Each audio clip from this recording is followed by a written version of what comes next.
The views expressed and opinions given by the individual hosts and their guests do not necessarily reflect those of Z-Talk Radio, its affiliates, or sponsors. Are you sitting comfortably? Then we'll begin.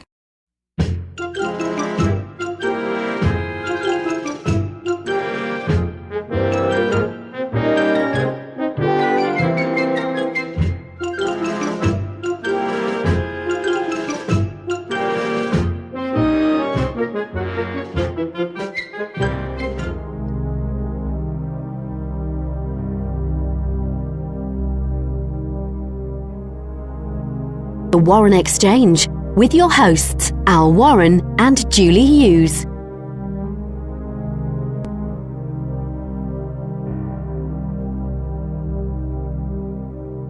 Exchange. Tonight we have Rich Martini. Now he's an award-winning American film director, producer, screenwriter, and freelance journalist. And tonight we're going to talk about FlipSide, a journey into the afterlife. He's the writer, director, and producer of it.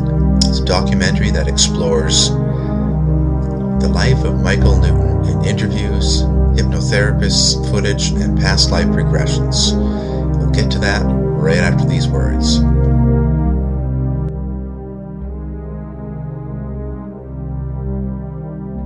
I heard on the news about that 5-year-old who found his uncle's gun. The kid didn't know it was loaded. I heard on the news about that 14-year-old girl who was bullied online. For like a year, she couldn't take it anymore, so she got her dad's gun from his nightstand. I heard on the news about that guy who broke into someone's house, stole a gun from the hall closet. He accidentally shot his cousin in the head. She killed herself. And later, killed the owner of the store he was trying to rob. If you own a gun, you have a full-time responsibility. When you aren't using it, be sure it can't get into the hands of curious children, troubled teenagers, a thief, or anyone else who might misuse it. Your family, friends, and neighbors are all counting on you. Remember, always, lock it up. For more information on firearm storage safety, visit ncpc.org. This message brought to you by the National Crime Prevention Council, the Bureau of Justice Assistance, and the Ad Council. Hi, I'm Ryan Seacrest for RAD. Over 300 people in this country are killed every week by a drunk driver. That's the equivalent of 2 747 plane crashes every single week. And the problem isn't going away unless we all do our part to stop it. So if you see someone who's about to drive after drinking, get the keys. Don't leave it up to anyone else. Friends don't let friends drive drunk. A public service announcement brought to you by RAD, the National Association of Broadcasters, and the Ad Council.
Okay, we're back.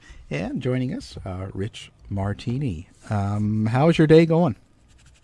So far, it's going really fantastic. So what about your journey to this work? I mean, let's just talk about that. I don't know how long do we have today, by the way? I have as long as you want. No, actually. Okay, very good. We'll have a do. couple of days of Rich Martini. That's very good. There we go. So, let's this is something I like to do with. So, who am I? Let me just give you a real before we get into my questions to you. My journey to this same world, the same research that you've also had the same journey to. Didn't begin until late in life because I was basically pursuing, a mediocre career in Hollywood. You only get so many films that you can make and can't make. And so I had been making films since I went to film school and USC, blah, blah, blah. And at some point I got a chance to start making documentaries and teaching about documentaries. And I ran across some work of Michael Newton, who is a hypnotherapist who has been, he's written a number of books, Journey of Souls, Destiny of Souls, and basically in his work, he says he's had about 7,000 clients, and they, under deep hypnosis, like 6-hour sessions, they recall not only a previous lifetime, like Brian Weiss's work, but the life between lives. And so just in the odd thing of my journey to his work, which I catalog in the book FlipSide and now the new one, It's a Wonderful Afterlife, Further Adventures in the FlipSide. Basically, a friend of mine had passed away back in 1996, very close friend, and she started to visit me. And like anybody else, I thought, of course, I'm making this up. But the things that were happening were so unusual and beyond anything I'd read or heard or seen or experienced. Literally, she took me once to her place, which seemed to be like in another universe or another galaxy. And I had that experience that sometimes people have, an out-of-body experience where you feel like you're traveling somewhere. And in this particular case, she took me, I was in New York City working on a talk show. And late one afternoon, just, sat down to rest and closed my eyes. And the next thing you know, I was flying out of my body and I felt myself zooming through space. I'd never had an experience like that, but I could see stars going by. And then suddenly I made a sharp turn and I went through something that seemed like a wormhole. I can only describe it as that because I was bouncing around. And then when I came out on the other side, I was in some other realm. And the reason I say it's another universe is because instead of going forward or going up, as the experience was, I was now going left to right. I don't know if I can describe it. And at the end of that speedy trip, I stopped and there was my friend, Luana Anders, an actress here in L.A. for many, many years. And she opened her eyes as if to say, you were looking for me. You were wondering where I am. Here I am. And at that moment, some guy honked his horn, big truck horn, outside my window. But the weird thing was, before I became conscious, I traveled the route backwards. So like a rubber band pulling me, but I saw it again, coming back through space, seeing New York coming at me at a great, incredible rate of speed. And then suddenly I was sitting up in my bed. And at that point I thought, okay, I haven't taken any drugs that I'm aware of. I haven't taken any cold medicine, but definitely I had some kind of an experience that was otherworldly. And instead of just setting aside like I had my whole life, otherworldly experiences, seeing ghosts, stuff like that, I just set that aside. It just wasn't important to me. And then I thought, okay, well, what is this? And before she died, she had said to me, I have this recurring dream that I'm in a classroom. Everyone's dressed in white. They're speaking a language I've never heard before, but somehow I completely understand. And at the time I thought, okay, well, that's got to be the morphine drip. She had cancer and stuff. But when she passed away, her close friend called me up, happens to be a medium, lives in Hawaii. She said, I had this great dream about Luana last night. She was in a classroom and everyone was dressed in white. She looked really happy. And I thought, classroom? What are we talking about? And then I mentioned it to the nurse who had been taking care of her, and she said, oh my God, that was her recurring dream, this classroom in some other dimension. And for a while I thought, well, how weird. There's universities in the afterlife. How do I get in there? And then I started picking up these story of James Van Praagh wrote a book about talking to heaven, and in the second half of the book, he starts talking about universities over there. I thought, well, that's trippy. And then I picked up a copy of Michael Newton's Journey of Souls, and there one of the clients under deep hypnosis was saying, I'm in a classroom and everyone is dressed in white.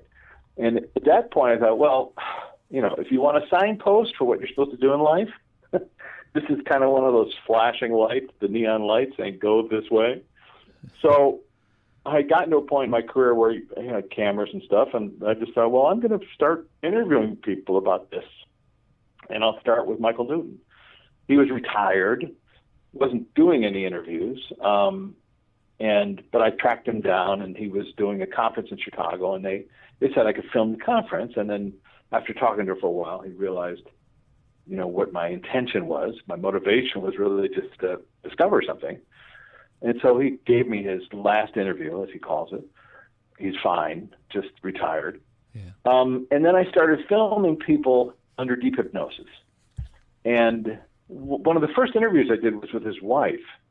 Because here's a guy who was saying that over 30 years of his practice, without telling anybody about it, he had perfected this deep hypnosis process of allowing people to direct where they wanted to go under hypnosis over a 5 and 6 hour session. And they all kind of went to the same place.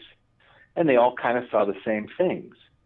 Not the exact same outward things, but the inner things. So everybody, and then he wrote this book, and it said, out of these 7,000 people, everyone said the same thing. We've all got a spirit guide. Somebody guides us through all our lifetimes. We've all got these classrooms that we attend in the afterlife on a continuous basis. That part of our energy is always back there. In fact, the majority of our energy is always back there. Only a certain amount comes here to each incarnation. And the reason for that is because the circuits would blow because there's so much energy. That's what people say. So I've been a journalist and a reporter, and so I kind of knew the rules of the game of reporting things. Try not to inject yourself into the reporting like George Plimpton did, if you remember. Yeah. But they offered me my own session. They said, you want to try one? And I thought, well, I can't because then I'm no longer reporting. But I thought, well, what a better way to prove this wrong? Because I was a skeptic like anybody else. Of course, I'm a skeptic in the true sense of the word, which is I don't believe in the prevailing school of thought, whatever it is.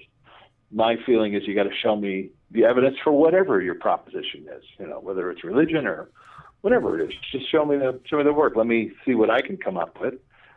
So I did a session, and I was determined that I was not going to see or say anything that the hypnotherapist might lead me to, right?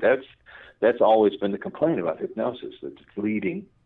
But in this case, I hadn't come to a hypnotist or a hypnotherapist with any problem. So I didn't have a presenting problem, something that I was trying to cure or affect or fix. I was really just trying to prove that this couldn't be true and that I couldn't be hypnotized. And, as it turns out, I don't know if you've ever done hypnosis. Have you? No, actually I haven't. Okay, well, maybe we'll do some today. Okay. But basically, what I've learned, again, I'm reporting. What I've learned is hypnosis is really more like a guided meditation. If you've ever done yoga, you ever had somebody do an exercise with you where they tell you to picture yourself sitting on a river or, somewhere relaxing. Yeah. And then they start asking you questions. Where are we? What do you sense? What do you see? And those questions, if you sort of listen to what somebody's saying, a friend can ask you these questions. It really can. You can make this strong suggestion like we're not going to go to any unhappy memory or any painful memory. Sometimes that's key because, of course, people, have traumas in their lifetimes that are just simmering under the surface, and, of course, if that's what you're going to talk about during your session, you won't really get very far because you're just going to talk about that. But in these sessions, and I've filmed 25 so far since that initial session that they offered me, I filmed 25, and pretty much every single one, they've had the same signposts, same hallmarks, the same journeys. And I'll get back to mine in a second, but the new book, so that was what the basis of the book and film FlipSide were about this research. Right. But then in the new book, because I spoke to some scientists in the interim, and they were saying, well, hypnosis is not really a valid scientific tool because of all the problems. The doctor wants to cure somebody, and the person comes with a problem that they're trying to affect. So, maybe that's causing the imagination to create these lives. Or they argued the Carl Jung concept that maybe there's some kind of a pool of unconsciousness or pool of consciousness that happens after we die. It kind of goes somewhere, and perhaps we're picking up on other people's lives. That's the theory.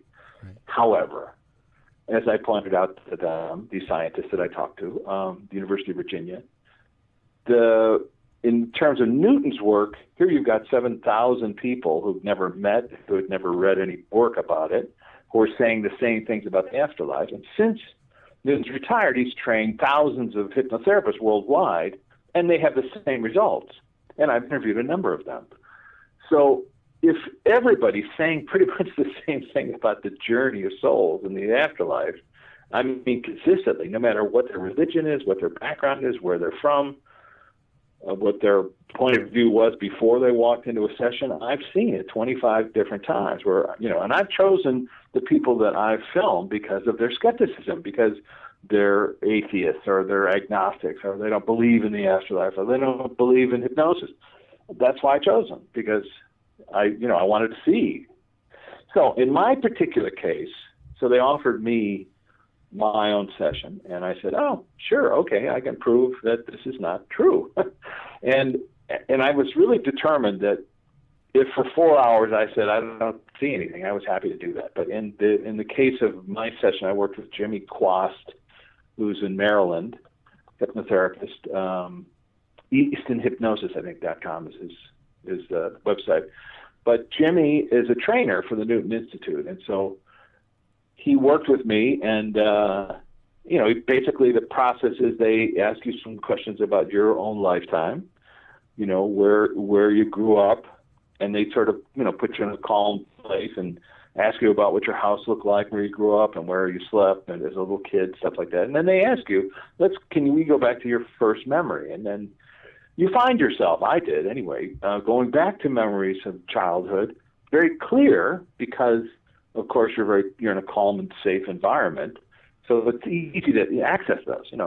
So, for example, when I saw at age 12, standing in the driveway of my home in Northbrook, Illinois, I accidentally cut my finger, and I could feel that pain and see the blood, and then see my dad coming out, to rescue me, and that emotional feeling of at 12, oh, Dad's going to save me. But also in my visual, I could see the cars in the driveways across the street, 1967, what kind of cars they were, stuff like that. So I was aware of the fact that I was accessing a real memory. Now, of course, even, you've seen it in court cases. People, are accessing a memory from their own lifetime, and then somebody else comes forward and says, no, that's not exactly what happened. This happened. Well, that, memory does retain a lot of things, and of course it retains gunk as well. Or, like your computer, when you save, massive files, and then you're going through the file and you're like, well, where did this come from? This glitch. So let's just say that it's a possibility that people are confabulating things. It's possible. But when you get more than one person at the same, event, then you can really examine it. Okay? Right. So then the next process, after you go through your lifetime, they go back to your first memories, and usually they'll ask, so now let's go back to the time you were in the womb. And when I hear them say that, I always think to myself, why isn't this person laughing? Because how could you possibly remember that? How could you elucidate what that feeling was like? But they do. And they talk about their parents' feelings towards them. They talk about the emotion of being in the womb and hearing their mother's heartbeat and talking about that experience, and sometimes revealing new information. And what I mean by that is, when you examine these things, if new information is coming forth, right, something that you're not consciously aware of, but that you can examine later, but then you hear it in a session. So somebody might say, my mother was really upset about having a baby because her husband, my dad, had been off in the war, and she didn't want to have a baby by herself. These are things that the client then checks with their mom, like, Mom, I had this experience. So in my case, I said, he said, what's your first memory? And I said, I'm being born. And I had the visual of that and the experience of that, of being in a cold hospital room in Evanston, Illinois. But I could see the doctor's face clearly. I mean, clearly as if he was standing in front of me.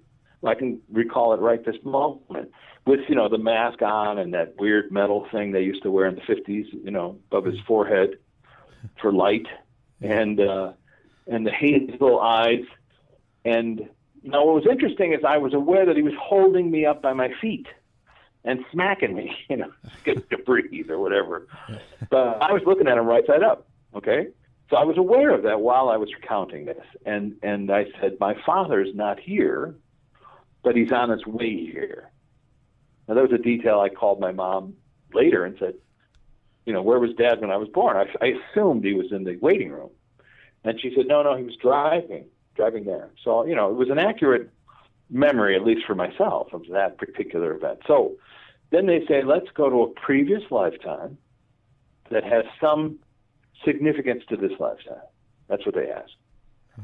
So whatever comes up, you have to examine it, right? Because, you'd be surprised when it comes up. Significant memory, significant to this lifetime, you see? So what you find out in this research is that we choose our lifetimes. When we go back to our between-life realm after we die, we reconnect eventually, not necessarily right away. Maybe we stick around, we hang out with our friends, maybe we're checking out the world outside of this realm. But eventually, we get back to this place of unconditional love where we really connect with our soul group or other people that we've normally incarnated with. And Newton, did a study of it. He found that the average was 15 people in a soul group, and anywhere from 3 to 25 is what he normally got. And these are people that when you look around the room, you're like, oh, there's, Uncle Pete, and there's that person who, punched me when I was in grade school. You realize that they all have a role, that they played a role. They have their own journey and stuff to do in their life, of course. But, there you are examining who these people are. And generally when you meet somebody that you feel like you've known them forever, well, there's a possibility you have met them before somewhere, perhaps in some other role or some other lifetime. So in that process of examining that, where you are in this other realm, and as I did, I went back to a previous lifetime that had some significance to this lifetime, okay? And what again, I was there, he was saying, so what do you see? And I kept saying, I don't see anything. And he'd say, look around. I'd say, I don't see anybody. I don't see anything. I'm seeing just darkness. And I was prepared to say that for 4 hours. But then he said, well, just look down. And that construct of a sentence, for whatever reason, made me look down in my mind's eye. And I saw my feet in a creek. And I could see they were cut up, bare feet. And I was then aware, he said, where are we? What are you, a man? Are you a woman? They ask these neutral questions. Are you a man or a woman? Are you tall? Are you short? Are you wearing clothes? Whatever it is. Is it day or is it night? And in that process, I saw myself as an American Indian. Okay, and I laughed because you're conscious. Your conscious mind is laughing at you. I'm saying, I'm standing in a creek and I'm wearing buckskin and I've got long hair and I'm an American Indian. And I'm laughing in my head, going, "Oh, come on, really? Is that what you're going to come up with? That's your past life? Wow." I saw Dances with Wolves, and I must be, I'm a writer. I must be making this up. So my conscious mind is mocking me. Well, my subconscious mind is just speaking, because that's what they ask. Just allow your subconscious mind to speak, and you can judge it later. So then he asked, like, "Can we go to your village?" And I said, no, I don't really feel comfortable doing that right now. He said, "Why is that?" And then I saw they had all been murdered. And then I saw this village with like smoking ruins and blood everywhere and bodies, and sort of walking through that. And then I went to a teepee. I've never been to a teepee, so in this lifetime anyway. But I felt it in my hand. I felt the leather, and I opened up this teepee, and I saw this woman lying in the dirt with her throat cut and blood there. And I said, "They've killed my wife and taken my son." And I said that with the emotion connected to that sentence. Easily the most difficult emotion I've ever experienced, even though it didn't happen in this lifetime. I felt it as if it had. And I thought consciously, what the hell? Why would I create this if it wasn't, if somehow I was aware of it? I mean, this is such a difficult emotion. And then plus, there wasn't a son there. There was just a woman lying there in the dirt. But I connected. I said, "That's my wife, and they've taken my son." And I sobbed for a while, and then he said, "Who did this?" And I said, I thought consciously, I thought, "Oh, you're going to say the bluecoats, or those nasty Americans." But I said, "Oh, it was the fucking hero." Now, can I say fucking? I don't know. Anyway, sorry. But I said it out loud, and even my brain laughed at that. My consciousness said, "Come on, you're on or in upstate New York, man. You're talking to your Sioux." And he said, "So what do you do for a living?" And I said, "Oh, I'm a shaman. I'm a holy man." He said, "What's your name?" And I said, It's Wakantanka. No, I said Watanka. And he said, "Watanka, what's that?" And I said, "I don't know. I don't know what that is. It sounds like, that's what it sounds like." And even then I was thinking, Dances with Wolves, I know that a Tatanka is a buffalo. It was like I couldn't even come up with the right word. It was like I was avoiding saying Tatanka, but I said, "Watanka?" And then I said, he said, "Why did the Huron attack you?" And I said, "Because this is what happens when egos are involved." The chief said their leader said something about ours, and we had to retaliate, and it became this ugly thing, and this is what happened. And I was also aware of that I had been out gathering medicine for the oncoming battle, and that's why I wasn't in the village. I was gathering the herbs that I was going to need to help heal, the warriors that they came back. So all I can tell you is 6 months later, when I went online, I tried to research this, and I thought, "Oh, this is silly. I can't find any of this information." And then I was at a funeral in Eau Claire, Wisconsin, a family member, and I was talking to a cousin of mine, and he said, I said, "What have you been up to?" He said, "Oh, I've been really connecting with this Sioux tribe." And I said, "What? Since when?" And he said they had actually made him an honorary member back when he was a teen, and he'd been doing a lot of research into the particular tribe, the Lakota Sioux. And I thought, well, that's so odd, because I had this, I wanted to say, well, I was a Lakota Sioux. But I said, I had this weird thing, and I did a hypnosis thing, and I saw myself as a Lakota Sioux holy man. He said, hold on. He said, "What were you wearing?" I said, "Buckskin." He said, "Tell me about your hair." I said, "It was long." And he said, Did you have feathers?" And I said, "Yeah." He said, "Were they up or were they down?" I said, "They were down." And he said, "Well, that means you were a holy man." And I said, "Oh, well, that's what I said I was, like a medicine man." And he said, I said, "Well, then what does Watanka mean?" And he said, "Well, that's what they called their holy men. Wakantanka means the Great Spirit. So that would have been your name." And I said, "Well, hold on. What about this Huron thing? How would the Huron and the Sioux have fought?" And he said, "You're sitting in a spot where they've fought for 60 years. Eau Claire, Wisconsin.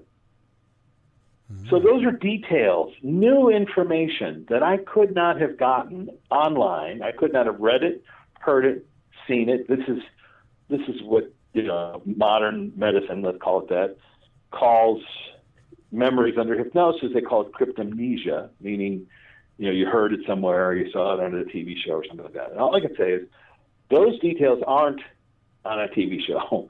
They're new information that I was able to then figure out what that was. And the reason I keep saying new information is because in this world of the extra world, let's call it ESP or whatever you want to call it, or near-death experiences, or even this conversation we're having right now, my argument is this: how do you know that I'm alive? How do you know that I'm here on the planet? Well, we make some assumptions. You're assuming that because you're talking to me, I answer the phone, right? Yeah. That I must therefore be alive. Of course, we've all had the experience of talking to an airline or something like that, and we start talking, and they're like, "Please hold," Yeah. So there is artificial intelligence. Let's say, or they're on the way to that, right? So you don't know that a robot's a robot. But in terms of everyday living, when you're talking to somebody on a cell phone, you really don't know they're alive, except for when they give you new information, stuff that couldn't be in your head, right? Right. Therefore, they're alive because of new information. So when you hear something from the afterlife that's new information, so if somebody has a near-death experience, even Dr. Alexander, Eben Alexander, Proof of Heaven, he wrote that book. In his very profound near-death experience, he was given a tour of this other realm by his sister, or a woman that he didn't know, but not until after the near-death experience did he discover that he had a sister who had died. He had been adopted, and then the family that eventually came forth with this information. He saw a photograph of the girl that had been a sister and recognized her as the woman who had given him this guided tour. New information. Colvin Burpo, that's the son of Todd Burpo, who, the book Heaven is for Real, they made a movie about it. Greg Kinnear was in it.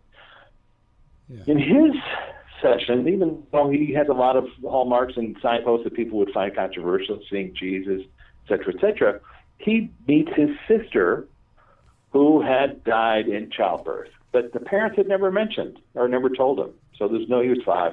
There's no way that he could have known that he had a sister who died in childbirth, yet he met her over there. New information. When my dad passed away after a long bout with Alzheimer's, he spoke to me and said, "I'm experiencing indescribable joy." And then he had me write a note to my mother.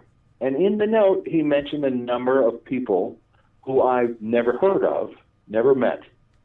But she knew who they were. They were friends of his who had died in World War II.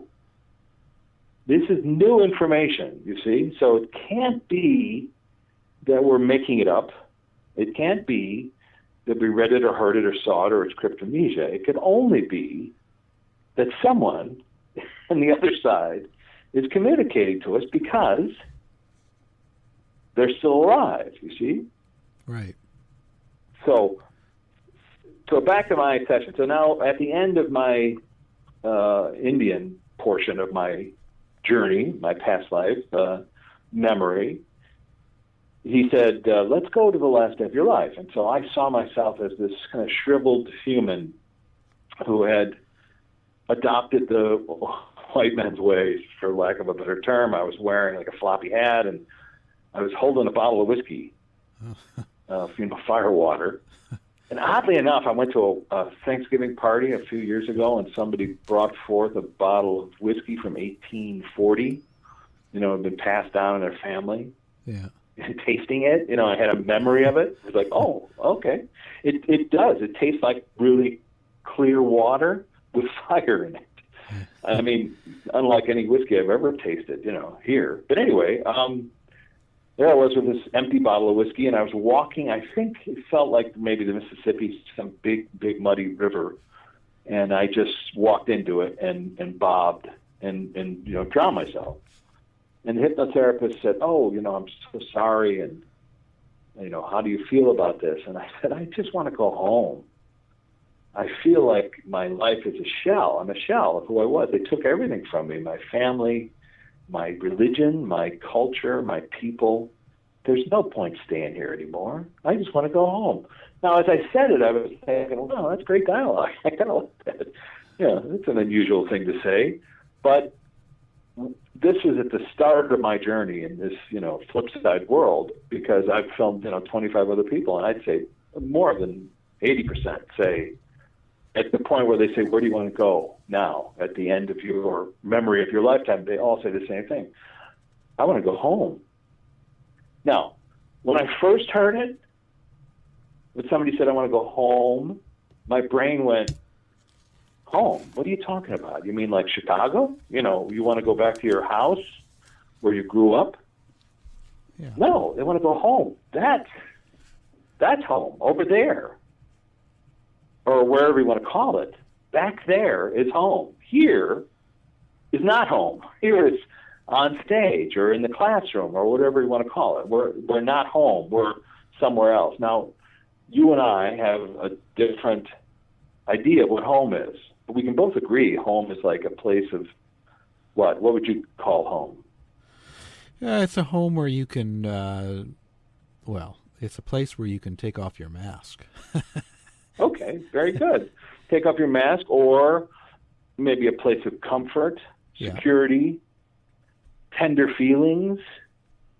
The other thing that people experience, and by the way, since the FlipSide book, I started expanding the research into near-death experiences, because I was finding that people and I was running into people who had near-death experiences, and then I'd say, hey, let's do a between-life session through a Newton-trained hypnotherapist. By the way, it's the NewtonInstitute.com, and they have these people trained worldwide. And the reason I recommend them is because they're trained in this particular alpine traversing. You know what I mean? If you're going to go into the Alps, you want to go there with, or the Himalayas, you want to go with the Sherpa who's been there, so they can guide you, what you're looking for. And that's why I recommend them. And their website, they have a searchable database. They're pretty much in every continent, or in every country now.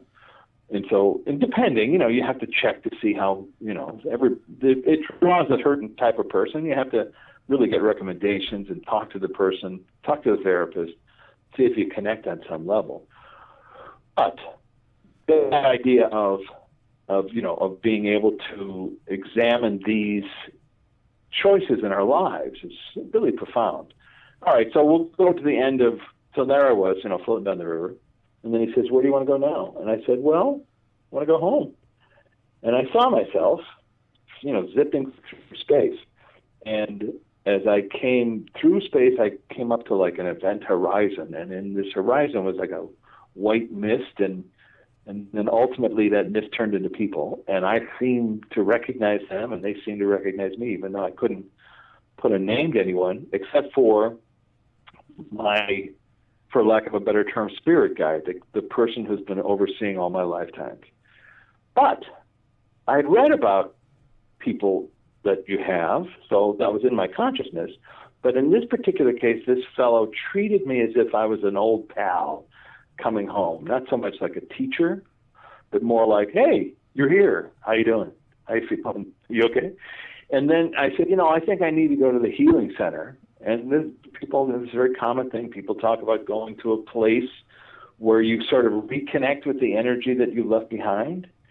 And I literally sat in like a transporter room, that's what it felt like, because I've seen Star Trek, and I felt all these lights sort of, imbuing me with energy. And so all the spots that were in pain from that lifetime as an American Indian were now being reconnected with whoever the higher Richard self. And then he said, well, where do you want to go? And I said, well, I want to go see Luana. Because this was part of my journey. I was trying to see if I could find my friend Luana. And I went to a classroom. And I saw her sitting in the back of the classroom. And it was weird because she was like 20. I met her when she was 30. But she was about 20 and had a ponytail. And she was looking at me like, what the hell are you doing here? And I was interrupting the class. So that was that construct, of being in a classroom And here, if I'm creating this environment, right? If I'm imagining it, you would think you'd have, like music and angels and something wonderful. But instead, I'm walking into the classroom, and everyone in the class turns around and like, "Who are you, and why are you interrupting our class?" And then the hypnotherapist said, "Where are we?" I said, "Well, it's a classroom in healing and how these people help healers, doctors, shamans, medicine men on Earth in the healing process. They help them affect healing on a client." And he said, "How does that work?" And I started to talk about it, and everyone in the class is like turned. The teacher's looking at me with his arms folded, like, "Really? Are you going to stand here in our classroom and have a conversation with someone?" And my friend Luana was looking at me like, "What are you doing?"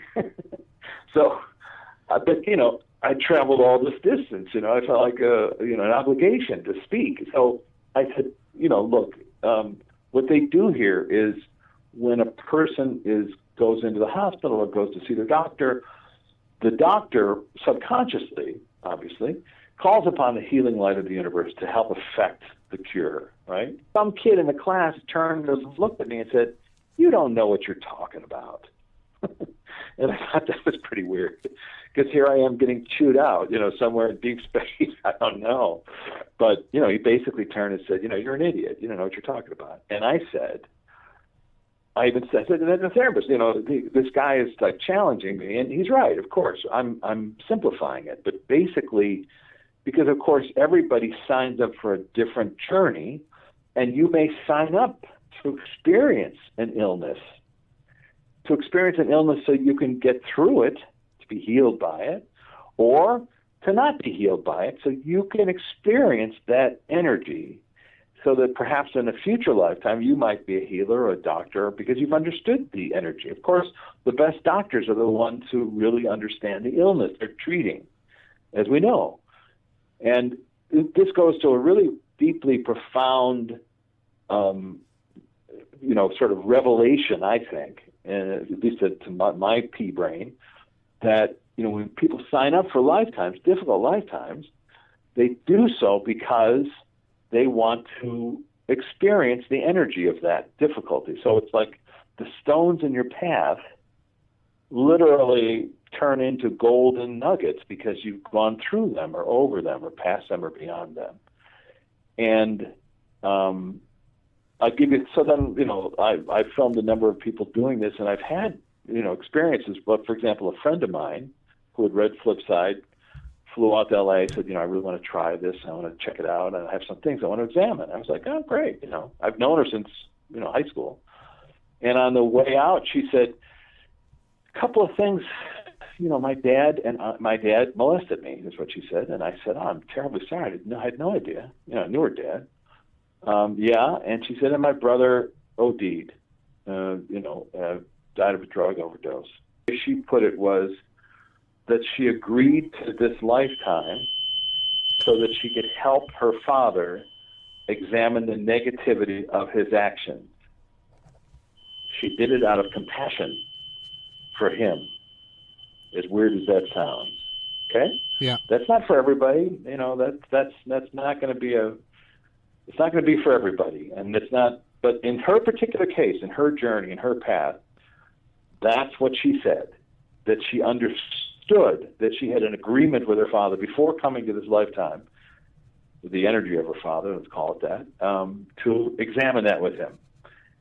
And in that moment, of course, was able to forgive him and lose that energy of that she'd been holding on to her whole life. And then secondarily, she talked to her brother, and he explained to her that he had signed up to examine the energy of excess, and that he had done so. And the hypnotherapist said, oh, I'm so sorry that he wasn't able to fulfill learning from that. And she said, no, actually, that's what he signed up for. He wanted to go through the whole process to examine it.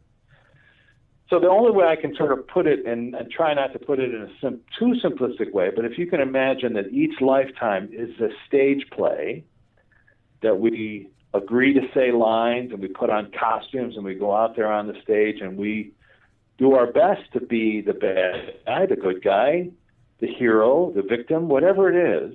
When we examine these things, once we're done and we get off stage, now we go back to this kind of wonderful backstage party where we sort of examine our lifetimes and how we did. There's a great line at the end of the television show American Horror Story where Jessica Lange has now returned, has been killed, and she's returned to sort of the freak show. And Kathy Bates is there, and Kathy Bates is somebody she had killed during the show. And Jessica Lange's character says, well, why am I here? Why aren't I being punished? And Kathy Bates says, does the actress who played Desdemona go after the actor who played Othello on stage after the play is done? No. You celebrate what a great performance you've done. It's an unusual perspective, and it's not for everybody. But I can tell you it's consistent with every session I've observed and every case that I've studied. The guest tonight, Richard Martini.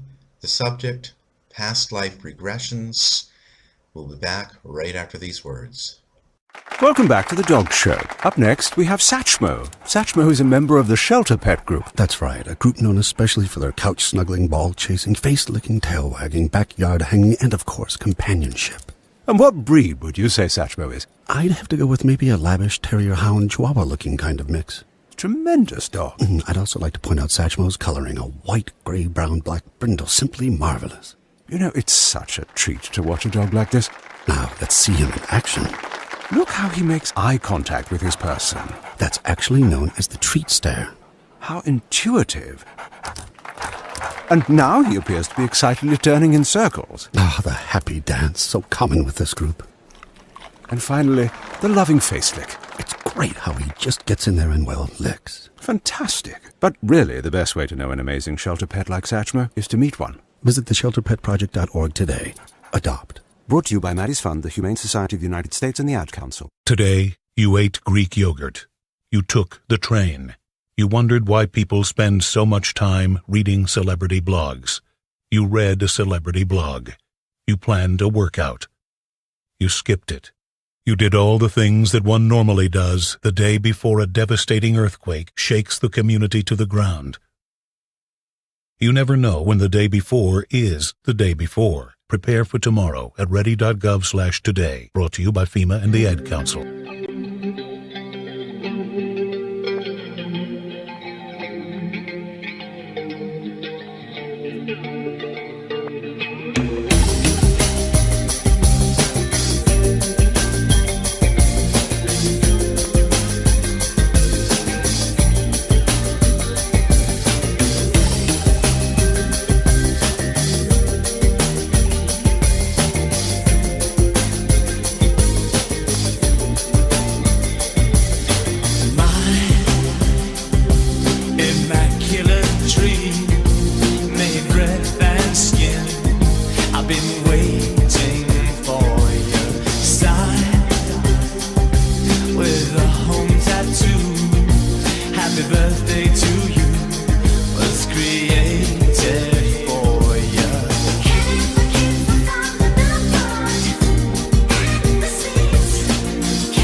Research that Newton has done in the 7,000 cases over 30 years, he says that there are people that come along in these sessions who've had like particularly difficult lives where they seem to always show up and create chaos. Serial killers, let's say, as an example, right? Yeah. And that when they get back to, because people don't die. So if you start with that premise, people don't die, but they create all this negativity around harming people, which is just, screws everybody up. So when they get back to their council, and everybody appears to have a council anywhere from 3 to 12 people that they're like wise elders that sort of keep an eye on, your progression. Everybody has one, and in those sessions, you examine why you did things, and you may experience the negativity that you engendered in your lifetime. One example, there's the author David Bennett. He wrote a book called Voyage of Purpose. I interviewed him. It's on YouTube. You can, just search for David Bennett and Rich Martini, and you'll find this interview, which is a chapter in the new book, It's a Wonderful Afterlife, where David talks about he was a science officer aboard this ship, and he had a near-death experience. He fell out of a Zodiac and got crushed and died. And in the death memory, he saw a number of things, including a soul group, like 3 or 4 individuals who came to him that he felt unconditional love when he connected with them. And then they went to his life review, and he reviewed things from this lifetime that he had done. And one of the things he remembered was like a bar fight in Texas where a guy had come on to him in this straight bar, gay guy had come on to him, and he had freaked out, inappropriate response. But everybody in the bar then had ganged up and beat the shit out of this guy. But he experienced that memory from the guy's point of view, from being the guy who got hurt. And he felt all the anger and hatred. He felt that. It was just made him nauseous because he experienced that negativity that he created, you see? Mm-hmm. And then he also experienced something really wonderful and a very insignificant, what he thought to be an insignificant moment, but it was this little old lady that used to come into a store that he worked at and how she never smiled, and he took it upon himself to try to get her to smile.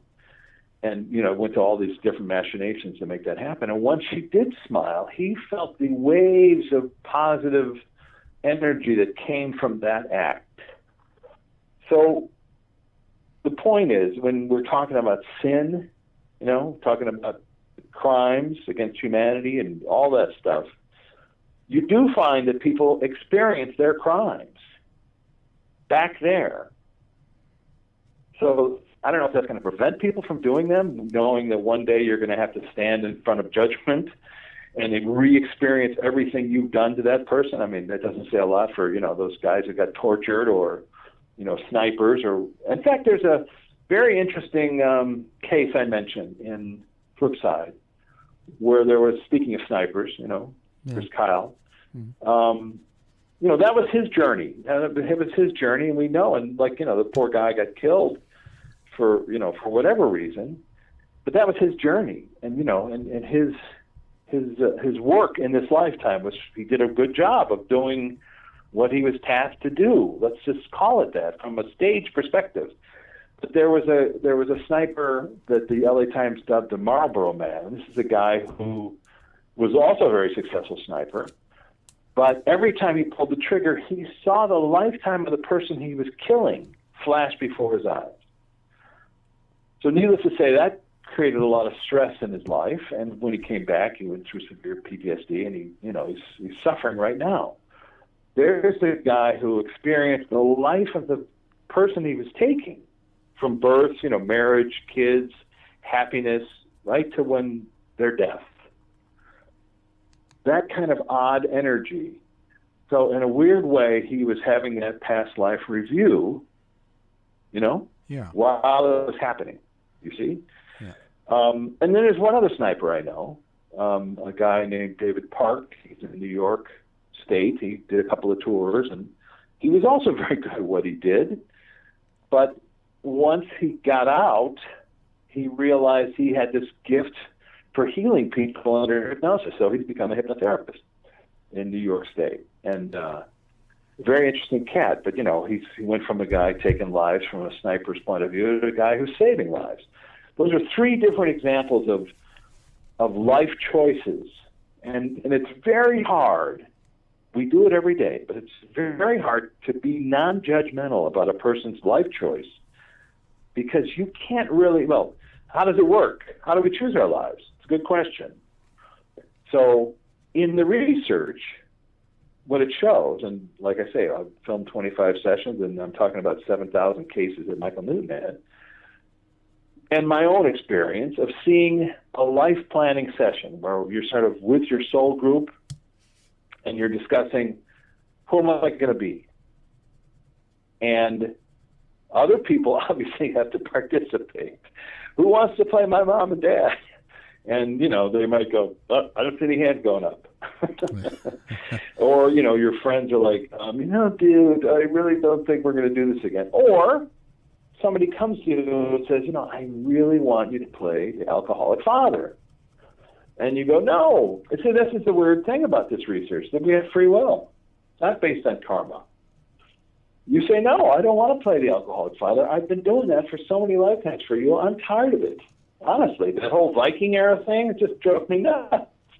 I just don't want to do it again. And then your friends say, oh, come on, you're so good at it. You're such a good actor. If you don't play that role, I will never learn the thing that I'm supposed to learn. I will never go the distance that I'm supposed to go. And you then decide, okay, all right, I'll do it again. Now, if you can conceive for a second in a lifetime, it's like a stage play, but also in length. When you go into a theater, watch a movie, it's only a couple hours. So, and this is just a little casual thing I've been studying, which is I ask people, so, how long did that feel like? And in one of my sessions, a woman said she recounted a lifetime. She lived to be 25, and she was the captain of an English ship. I was able to find the ship, and she had worked for the East India Company back in 1610, and I was able to find her name and the street she lived on in the Bailey records that are online from England from that era. And so she lived this whole life, and the ship was boarded by pirates, and she was murdered. She was a he. Saw that she was a teacher in one of the classrooms, and the class was waiting for her. So I thought that was really unusual, because she said it felt like those 25 years that she had lived was like the same amount of time it was to go out and smoke a cigarette and come back into class. So time, of course, it's a relative thing. Once you're outside of Earth time or galaxy time or our construct of time, and I'm sure you've heard this before, a lot of people say, well, time doesn't exist in the afterlife. I don't find that to be the case. Time exists, it's just different. You do see old souls over there, and you see young souls over there, and young souls eventually become older souls. There is a linear process. It's not all existing at the same time, which people will tell you. Quantum physics will tell you, et cetera, et cetera. That's just not in the research. Whether my research is wrong, it's a good possibility, but I've just not found that to be the case. There is linear time, it's just on a different scale. So you do have, these old souls and young souls. Anyway, and so should we go back to my session? There I was in my classroom insulting, the teacher. And now I've done 4 sessions because I thought, 2 years later, this is what happens. 2 years later after my session, very profound, I transcribed it, I examined it, I filmed it, Even so, 2 years later, I started going, oh, come on, this guy must have made some part of this up. This can't possibly all be accurate. I must have, whatever. And so I did another session with a different hypnotherapist out here in California, Claremont, Scott DeTamble, lightbetweenlives.com. He's really excellent. And Scott did a session with me, and it was like, when we started, it was like the gate, I felt like the back door had been left open, and I was waiting for myself to return.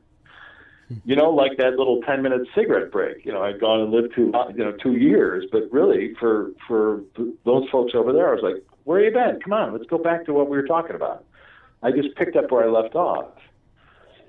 And like I said, I've had 4 sessions, and in one of the sessions, I went back to that classroom because now here it is, years, now it's 4 or 5 years after the initial classroom interruption, and Luana took me to the classroom and apologized to the teacher on my behalf. And so that was weird.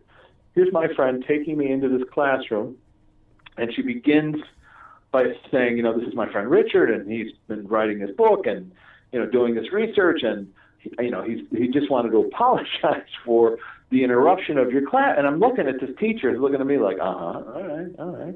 And so then I was able to ask him some questions, you see, because I had been appropriately introduced as opposed to the jerk who just walked into the classroom and started talking. She had done this introduction, and then I asked them a number of questions about the process of healing, from over there to here, and why people get healed and stuff like that. And I'm jumping around, but it's okay. Why not? David Bennett, remember I was just mentioning, he was the guy who had the near-death experience. In his near-death experience, there was a bit of new information, and that was he saw that he would survive cancer in the future, like 20 years in the future. When he came back from his near-death experience, he told his wife about it, and she was so disturbed by what he was saying that she slapped him, like to snap him out of it. And he was saying it didn't go very well, and he never told anybody. Yeah. And then 10 years later, he was doing like a guided meditation somewhere in Arizona, like in a class, and it all came back. But then it wasn't for another 10 years after that where he was living in upstate New York and was in the doctor's office. He's feeling, some pain in his neck and et cetera, et cetera. And then in walked this new doctor to tell him that he was dying of cancer. But it was the doctor from the memory, you see? So 40 years earlier, he had seen this doctor come into the room and say these words, "You have 6 months to live."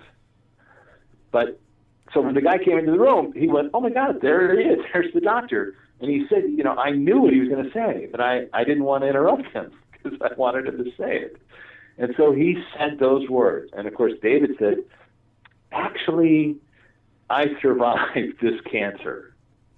And the doctor said, "Actually, no, you're not going to survive this cancer. I'm just telling you, you have 6 months. You're in denial. Get your affairs in order." And David said, "I'm not in denial.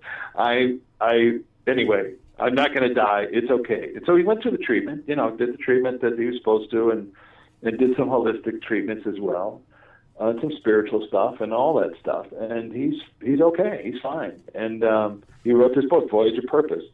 So, the reason I bring it up is because that's when you have new information come forth. Something that happens in the future or something that happens that you aren't aware of, and there's no logical explanation for you to be aware of it, then I think it's worth examining. And the same thing with these many cases. Once I got out of my first session, I felt like I'd taken the red pill. The whole world had shifted. I suddenly, saw the planet from a different perspective, and then people started contacting me, and I've been filming sessions now for, like I say, the past 5-6 years. I got a Facebook message from somebody who I've never met before. Her name is Jennifer Schaefer. Jennifer Schaefer, 2 F's. I think it's SCH. Yeah. .com. She's a medium, and she works with the FBI as a profiler, helping people with missing person cases. And she contacted me and said, "I'm a big fan of FlipSide, and I live down the block from you." She's in Manhattan Beach, and if you ever want to have coffee. So I actually went and interviewed her, did a 3-hour interview, because I thought, well, this is another way into this world. Here's somebody who's giving you direct responses about particular questions. woman in Canada who contacted me who said, I can't go to sleep unless I hear your voice. I thought, what? And she's a very normal, regular person living in Canada, as far as I can tell. And she listens to me talk about the flip side, and she says it somehow is helping her process information. It's like I'm talking about this stuff, like somebody with a screwdriver loosening screws in the filters that keep this information out. And somehow, so anyway, I have about 10 hours of me doing book talks on YouTube. So, and then my books are, I think they're 10 hours each of me talking. So there you go. Yeah. You could spend a week. Are we supposed to know about these things that we've chose? No, and don't tell anybody. Okay. In fact, make sure you coded this podcast because God forbid the people will know. No, I'm kidding. Okay. Yes, I think that's a good question, but then really, parse it, break it down. If our other side, right, the spiritual world, isn't better, isn't worse, it's just different, like walking through a door. And so you've got people on the other side who need help. They need help. We need help over here. We know that. But there's people over there that need help. And partially it's because they're trying to connect with their loved ones and they can't, or they're having a hard time, or whatever. And so these methods, these keys that allow us to change the filters in our brains, which is kind of what neuroscientists are saying now. Dr. Mario Beauregard, I interviewed him in a book. He wrote a book called Brain Wars. And Dr. Grayson from the University of Virginia talks about it. Wonderful talk, by the way, called Is Consciousness Created by the Brain? It's on YouTube, and Dr. Grayson gives it. It's about an hour long.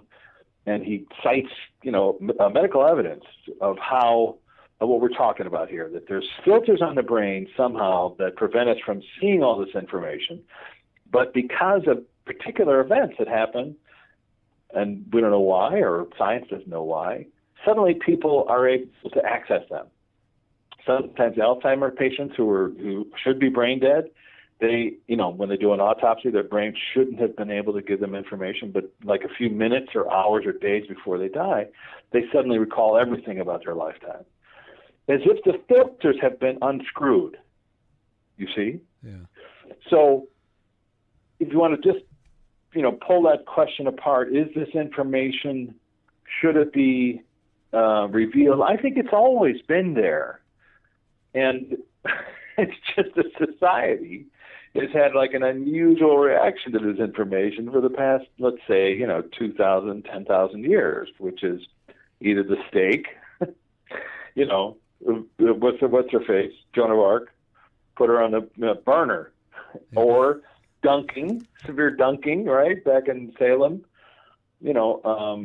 heresy, heretics, beheadings, burnings, all that stuff. You've got people in Saudi Arabia getting beheaded every day for what's considered heretical words. If you can really get your mind around that a word or a group of words in a sentence together could, make you lose this lifetime. I mean, the good news is we don't die.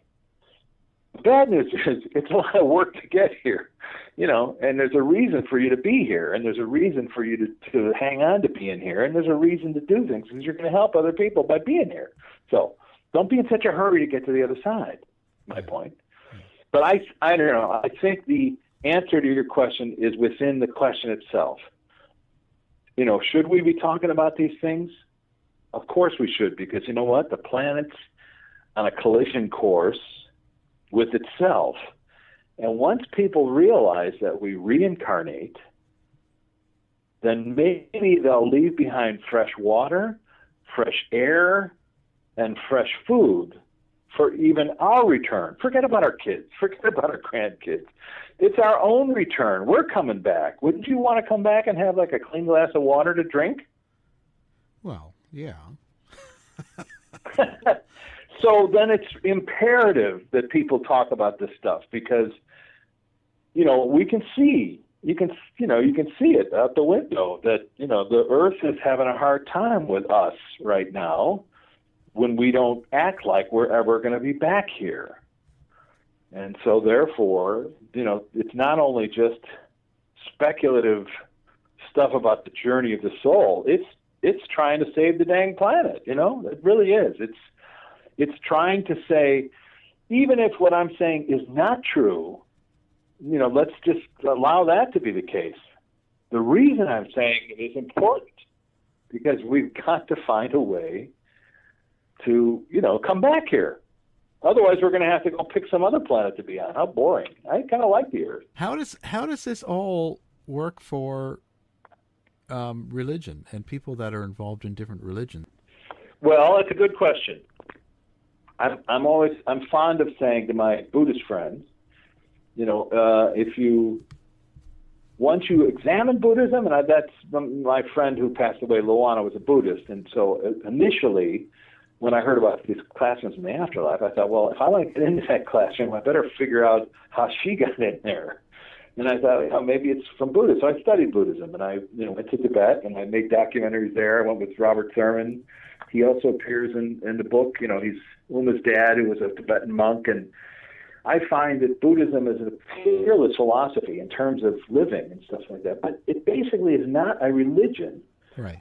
By definition, a religion, and I don't want to offend anybody, but by definition, a religion is a belief in a higher power, and that's just not part of their tenets.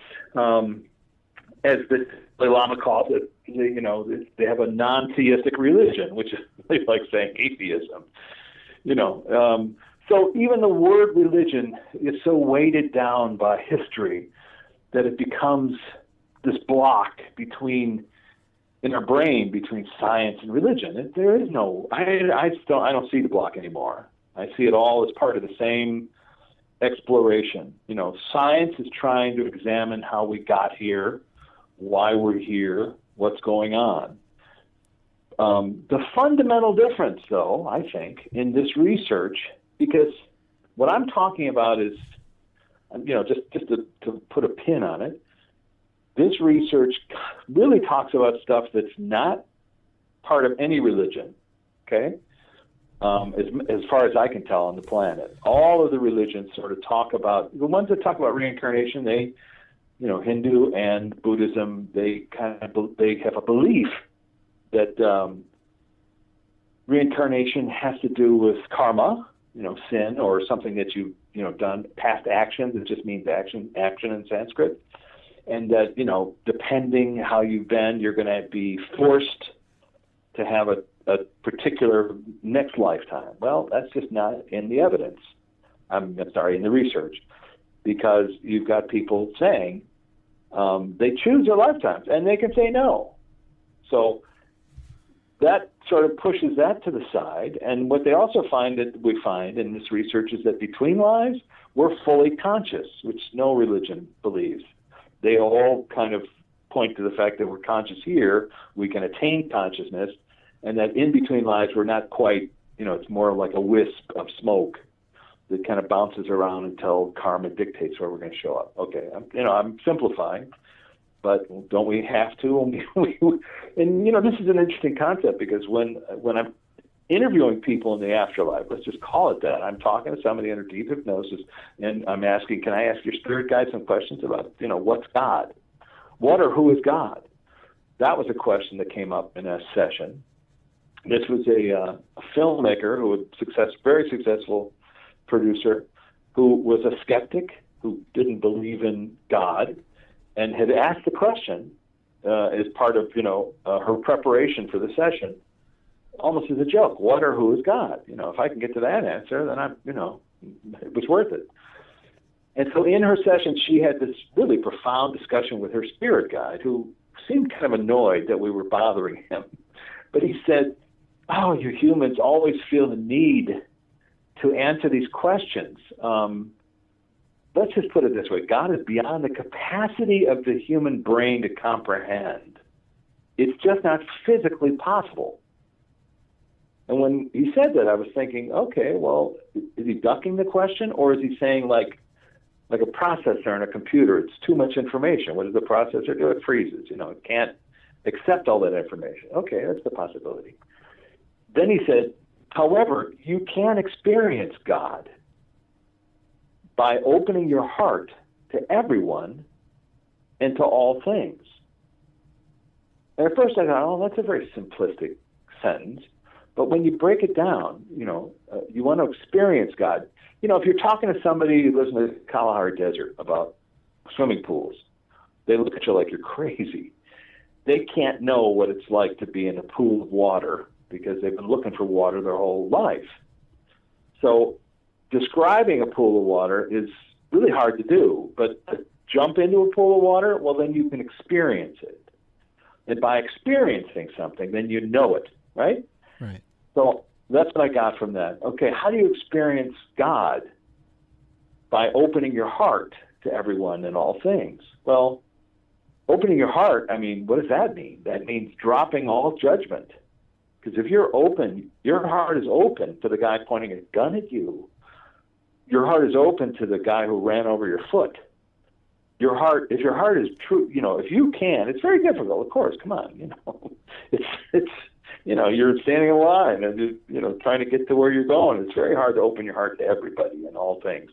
Only a few monks, and maybe a few nuns that I've seen can do it. But if you want to experience God, open your heart to everything, everyone, and to all things. I thought that was interesting, too, because that is also in the research, that everything is imbued with the same energy that is in our creation, in physical human creation, things, chairs, tables, whatever. They have their own right to exist, but they exist unto themselves. Atoms all agreeing to be a chair, all atoms all agreeing to be a wall, atoms all agreeing to be a tree. Looking at things from a different perspective, I think, is helpful. I've started to call trees lungs, because what are trees? There are lungs. They create oxygen for us. They take the carbon dioxide, carbon dioxide. Is that right? Carbon dioxide. They suck up what we breathe out. You think of oxygen as a fluid. Think of it as water. Oxygen is in various forms. Water is it can be frozen, it can be gas, it can be a solid. Well, I think oxygen's the same way. It's this thing that we can't see, right? But it's in our lungs, and it moves. It functions like water does, the way wind and the way the movements, the waves of wind, let's say.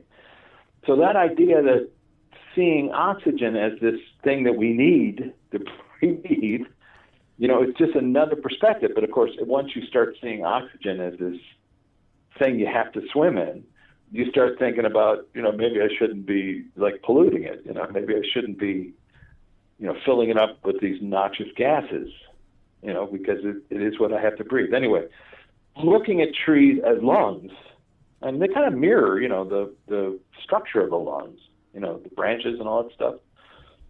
It's sort of looking at things from a different perspective, trying to open your heart to all things. So reeling it all back in, sorry to go so far afield, but reeling it back into the question of religion, I think, the fundamental thing about religion is belief, right? Right. It's the word people use. It's the difference between I believe and I know. And I just feel that you don't have to believe. You can know. That belief is implied that it may or may not exist or may not happen. Knowing is examining things based on eyewitness accounts. Is our eyewitness accounts evidence? Well, we know how that works, and some people get it wrong. And take a car accident, for example, and you're in the courtroom and you have 100 eyewitnesses, and every single one of them is slightly different, but they've all can agree on something, that an accident happened. That these events did happen, they did occur. So that takes you out of the realm of belief. I guess you could say I believe in an accident happened based on this evidence. And then, again, I'm not trying to in any way dismiss or reduce the importance of belief, because of course it's what gets people through the day. But what I found in this research is that it underlines, enhances, and makes stronger the stuff that I read in religions. So after I took the red pill, after I saw the planet as this place that's interconnected, and then I went back and I started reading what the Bible had to say, not so much the earlier accounts, all the rules and regulations, but more like around what Jesus had to say. And then I started seeing what he was talking about in a different perspective. I am the way. I am the light. What's the light? Well, there's this healing light of the universe. Another example, the Holy Trinity. Not to step on anyone's toes, but the Holy Trinity, Father, Son, and Holy Ghost is the way I heard it growing up. Then they changed that to Father, Son, and Holy Spirit. They've always had, the Father being God, a guy sitting on a chair, and the Son being, Jesus, and then this dove that sort of flaps around between the two of them, right? That's the Holy Trinity. Yeah. Well, if you go to the original Aramaic, the language of the Bible, and Greek, you find that the Holy Ghost or the Holy Spirit really is a word called pneuma in Greek, which means breathe, grammatics. You could also say it means soul, but it means breathe. And also spiros was the word they used, and that means to breathe, as we know. So when you think of the Holy Trinity as the Father, the creator or creators, or whatever that is, of how the universe is created, how we're here on the planet, and the Son representing humankind. Okay, so you've got Father, Source, and then people. And then the thing that goes between them is consciousness. That's the breath that flows between the two. It's always there, the breathing between Source and people. We don't always, we aren't always aware of it, of course, but we are at some points, the birth of a child, the death of a loved one, we connect with Source on some level, I think. So I'm just looking at a simple, passage in the Bible that's been there forever. I've heard it forever, from a new perspective, not a different one, but just a sort of understanding it from a different example. And then Jesus showed up. Because, I'm like anybody, did Jesus exist? Okay, well, let's show me the evidence. There is, Josephus mentions him, and then you've got these other things. And then I was studying, I was in a monastery in Tibet. Used to be Tibet, now it's India, Kashmir, a place called Paris. And the abbot of that monastery said, Jesus used to live here. He studied here. And I looked at him like, which Jesus are you talking about?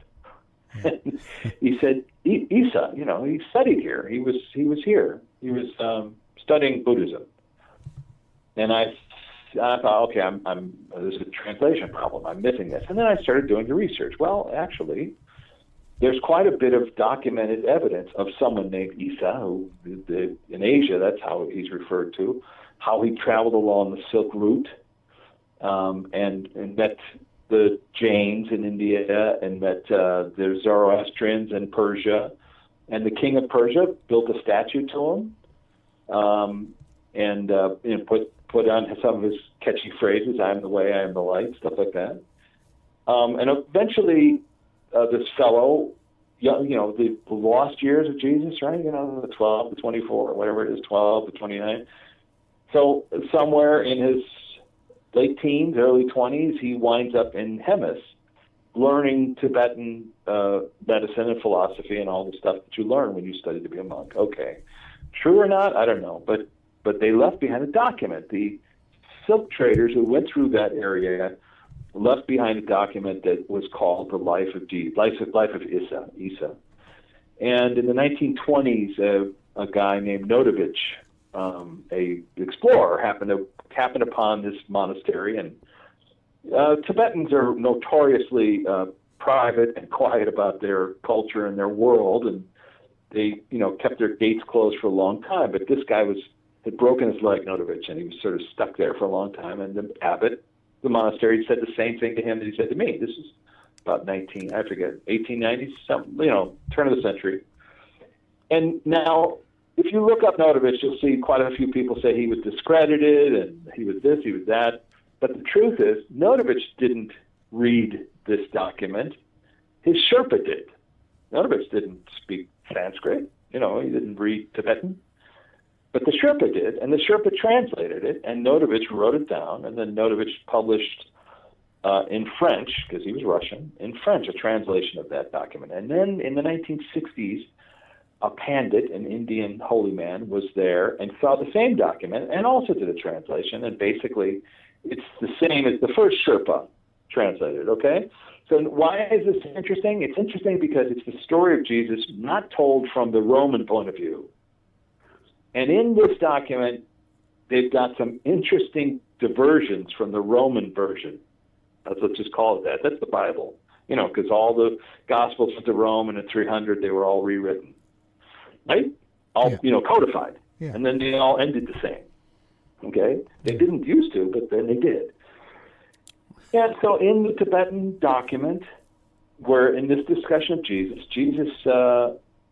studies in Tibet, and eventually he decides he has to go back to Jerusalem, and then the story continues, and he's in Jerusalem, he's rousing, and eventually he gets, it says that Pilate assigned a spy to his group, whoever that was, and the spy eventually turned him in, and then in Pilate's interrogation of Jesus, he says, did you say this thing about render under Caesar, things that are Caesar's? And Jesus says, a little different, Jesus says, why are you wasting my time and your time with these questions when you have the power of life or death over me? And in that moment, Pilate says, crucify him. Doesn't send him off to Herod, just says, crucify him now. And the Sanhedrin come to Pilate and say, you can't crucify, you can't kill him, you can't condemn him, because he's of the book, he's of the Torah. And Roman law says you can't kill him, only we can do that. And Pilate says, get the hell out of here, crucify him. And it's the Sanhedrin who go out and wash their hands in public, because that's a Jewish ritual. And they say, well, we tried to save this guy's life, but we couldn't do it. Now, if you just look at the face of it, that's storytelling. That makes so much more sense to me, because, of course, if the Roman prelate, at whatever place he was in, he was also the ruler, the head of their religion. So he couldn't go out and do a Jewish ritual, because that would be heresy. I mean, that would, just on the face of it doesn't make any sense that he would go out and wash his hands and send them to Herod and go, this kind of wishy-washy stuff. Anyway, this is according to Silk Traders, and again, translated by a Sherpa, to a Russian, and again, also seen by an Indian years later. So that story of the Jewish elders trying to save this Jesus dude is washed away from history and becomes this kind of reverse story, as we know, and causes all kinds of chaos and stuff like that. Okay, so at some point, I'm interviewing the president of the Newton Institute for FlipSide. And I said, have you had any people come in with like a common story that you're curious about? He said, yeah, I've had quite a few clients come in and say that they lived during the time of Jesus, that they knew Jesus, and that his death caused, or his disappearance anyway, caused a lot of stress and, for many lifetimes because they so loved the guy. I said, well, do they describe him? Because if he has red hair and freckles, right? Yeah. Then everybody will be talking about the same guy. And Paul Orand, Aurand, he's in New York, a very excellent hypnotherapist. He said, it's not a question that came up. I said, well, I think that would be interesting, if somebody knew Jesus, describe what he looks like. Does he look like the photographs? Because there's so many different paintings of him, Yeah. And if you have a consensus, maybe you can argue, well, that guy must have existed. All right, so now, a day later, after I was having this conversation with Scott DeTamble, we were just talking about the fact that Jesus had shown up in Paul's work. The next day, I was interviewing a woman here in Los Angeles who's a friend of mine. She was suffering and struggling because her mom had recently passed, and she was having a real hard time, and when I ran into her, she was just in tears. And I said, listen, maybe one of these sessions might help you. So she was like, I want to do it right away. So like a couple days later, we're there doing a session at her house. And the night before, Scott and I had this heated discussion. So, and this is in FlipSide. And so she goes back to a previous lifetime that has some significance on this lifetime, and she's remembering the year 18, and she's living in Jerusalem. And my brain goes, what? And so I passed Scott a note, ask her if she knows, it's Jesus, But she, he doesn't do direct questions like that. So he did an indirect question of, have you ever see yourself out talking to people? Or, have you ever been to a crowd and heard other people speak? And suddenly she's transported to some talk that Jesus is giving. And she describes him. And she says, I'm standing 10 feet away from him, and I am overwhelmed with emotion. I can't believe what I'm experiencing. I'm mesmerized by the energy from him. Now, I'm sitting there in her house going, oh my God, this is so funny that, the night before I'd be talking like, what does he look like? And now here somebody suddenly, I didn't talk to her, I don't know how this happened.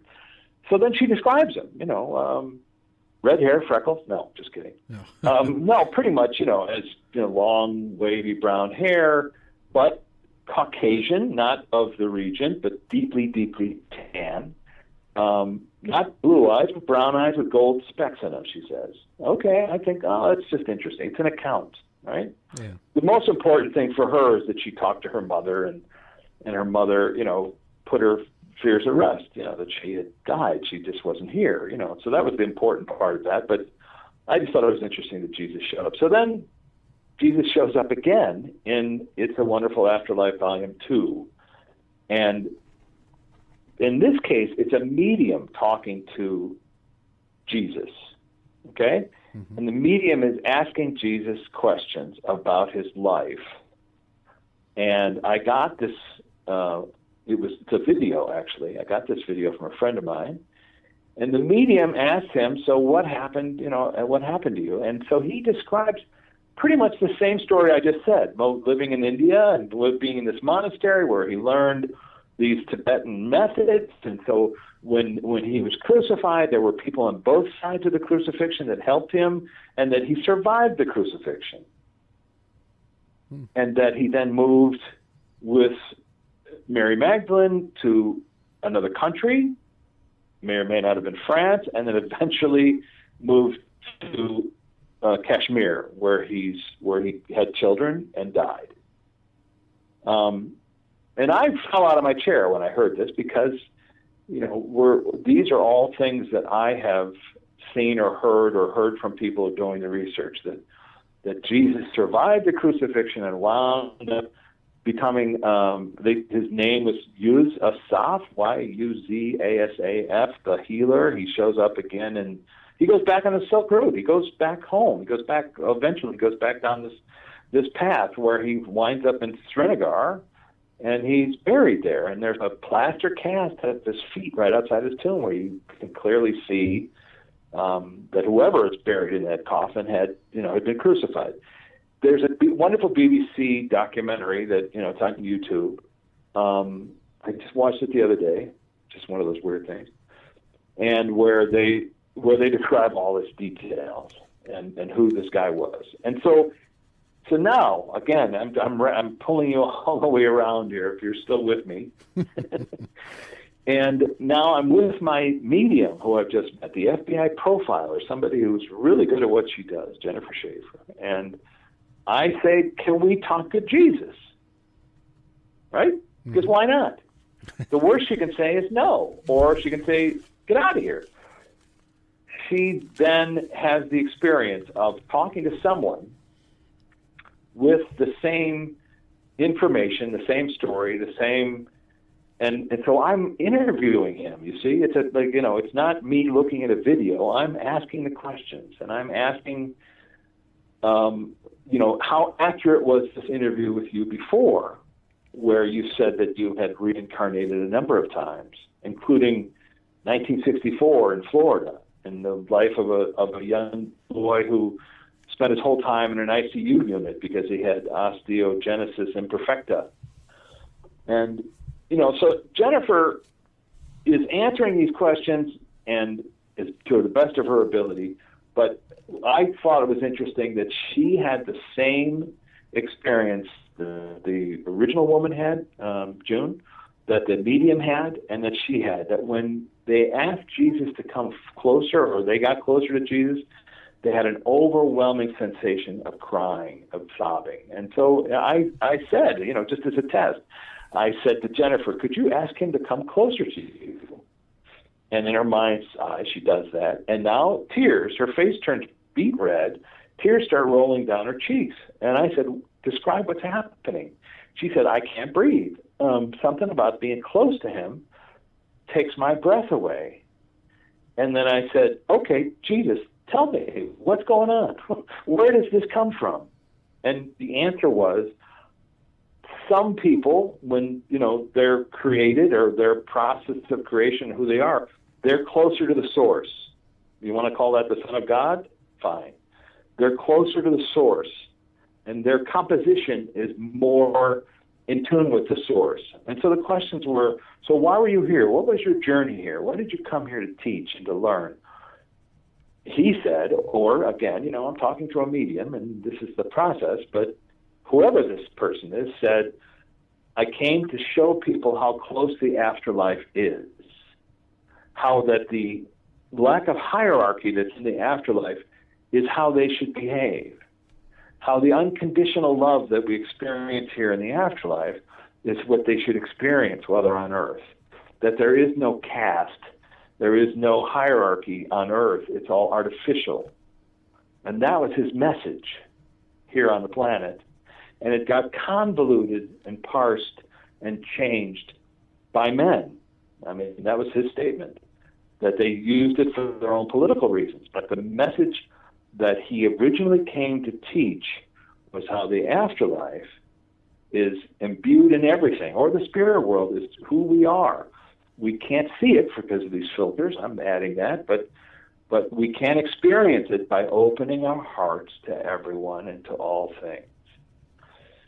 So that was a long way of my saying, I'm not trying to tear down any walls of any religious dogma. I'm not trying to upset anybody's paradigm. But if you can accept that perhaps what this person is saying might be true, and just see it for what it is, love your neighbor as yourself, is the paradigm of what we're doing on the planet. That because our neighbor is of ourselves. So that message of religion, and the Dalai Lama says it quite well, much better than me, but that at the heart of every religion is compassion. Compassion for less than people that are suffering, but it's also compassion for your fellow man, for people who are struggling because they're successful, for people who are struggling because they're rich, or struggling because they're poor. The guest tonight, Richard Martini.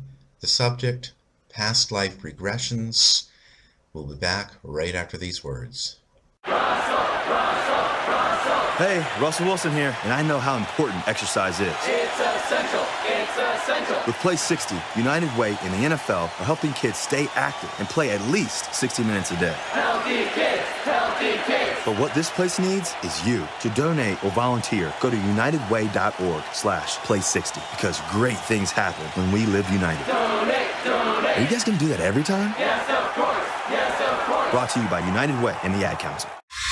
You can listen to us anytime, anywhere now. Download our free app now for the iPhone and iPad. Look for the Warren Exchange or House of Mystery app at the Apple App Store today.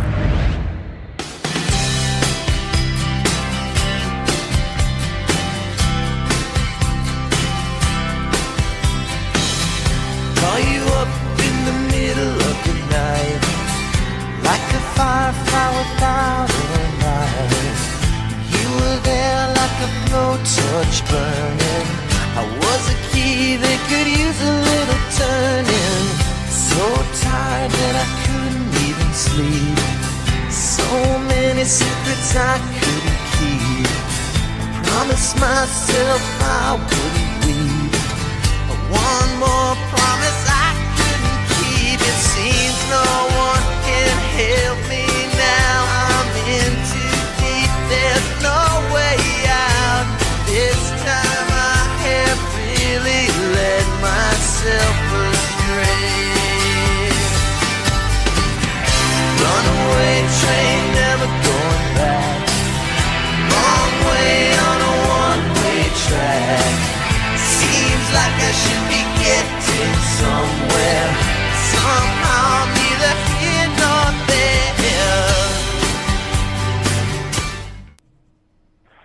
You know, once you start to see the planet from this choice idea, okay, I chose to come here.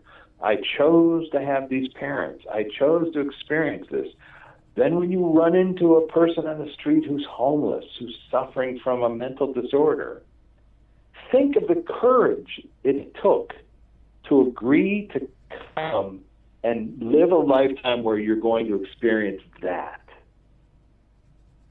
On some level, that person has shown incredible courage to come and suffer. I had this philosophical debate with a former Tibetan monk, somebody that I know. He's a professor in California, and we were having this discussion, and I was telling him, you know, listen, this research shows that we choose our lifetime.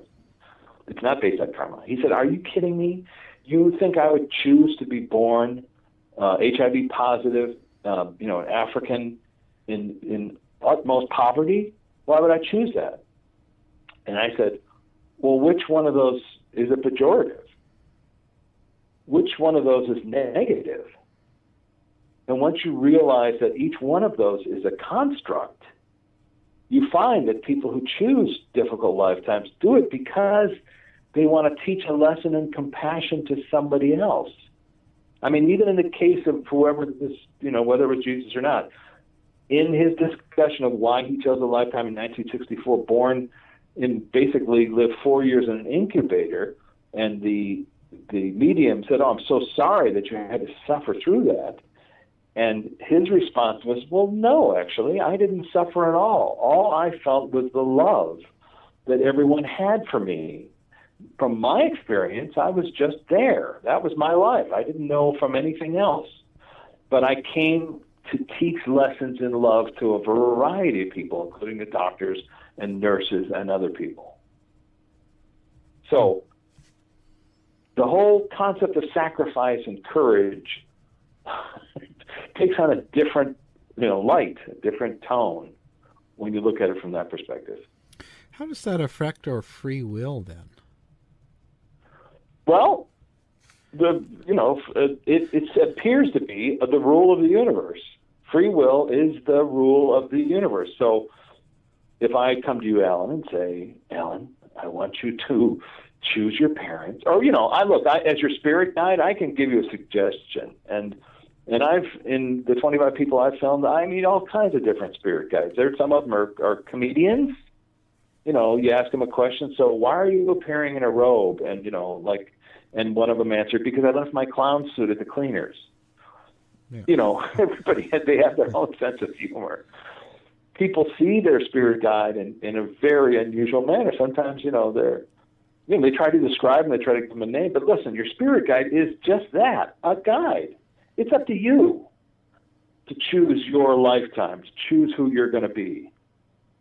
Now, are you having any resistance to that concept? Possibly. Okay. All right, well, let's examine it now. And now, listen, I don't mean to be flippant, but no. I was in New York City about a couple months ago, and a homeless guy came up to me, and he was hunched over, just completely, you know, misshapen, and, you know, terrible cough. He came up to me, and, you know, he was asking for $1, and I said, you know, listen, I'm going to ask you a really impolite question. And he looked at me, and I said, so why did you choose your parents? And he said, fuck you. I didn't choose my parents. I said, I'm going to ask you the question again, and I want you to allow whatever the answer to be whatever the answer is. Why did you choose your parents? He said, because they were creative. They were artists. They allowed me to do and be whoever I was going to be. I said, okay, now we're getting somewhere. Why did you choose a lifetime of scoliosis? He looked at me and said, how do you know I have scoliosis? I said, dude, you're bent over like somebody with scoliosis. He said, I imagine it so I could examine what this feels like. That was 3 sentences, 3 questions. And he came to that. Of course, I had to give him $10 because he had to listen to me ask him like really rude and impertinent questions. When I say, it's something that's disturbing, listen, in this kind of, journey of you don't want to bring up stuff that's frightening. However, when you realize you don't die, there is nothing frightening. Like, how frightening could it be other than examining it? And even when people talk about entities that show up and, demons or, pardon me, but Satan, the question is, who's there? Who is this person? And you can examine it. In Newton's case, he had a minister who came in and during his session suddenly saw Satan standing in front of him and was totally freaking out. He was like, oh, my God. And he saw the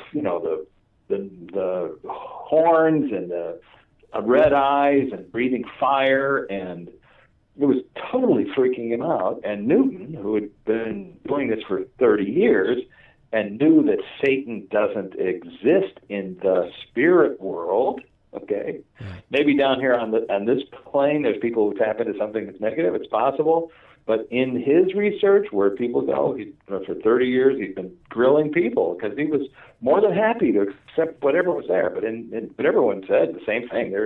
It just doesn't exist.